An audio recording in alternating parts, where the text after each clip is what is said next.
শীতকাল মানে মেলা আর মেলা। আজকে চলে গেলাম ইন্ডিয়া ইন্টারন্যাশনাল ট্রেড ফেয়ার, যেটা বসেছে পাটুলির সার্কাস ময়দানে। মেলাটি চলবে 7th নভেম্বর থেকে 24th নভেম্বর অবধি। মেলার টাইমিং হচ্ছে দুপুর 2টোর থেকে রাত্রি 9:30 অবধি।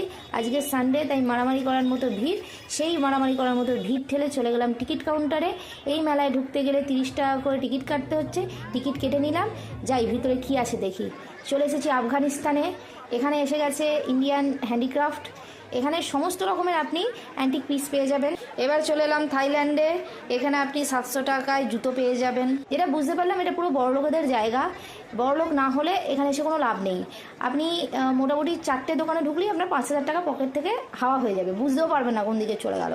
যাই হোক, এইভাবে Bangladesh, Afghanistan, Bangkok, Thailand, Dubai সব ঘুরে চলে এলাম আমাদের রাজস্থানে। রাজস্থান হয়ে চলে এলাম আমাদের কেরালাতে।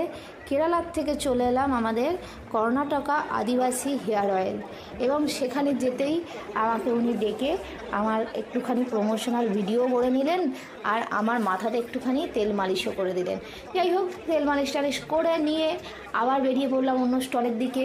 খাবারের স্টলের দিকে যাব ভেবেছিলাম, কিন্তু এত মারামারি ভিড় দেখলাম, মনে হলো যে 30 টাকা দিয়ে টিকিট কেটেও যদি এত ভিড় হয়ে থাকে, তার মানে টিকিট সিস্টেম না থাকলে কি হতো। যাই হোক, কোনো কিছু না খেয়ে মেলার থেকে বেরিয়ে গেলাম। আপনারাও আসুন, ঘুরে যান। দেখা হচ্ছে নেক্সট ভিডিওতে। টাটা।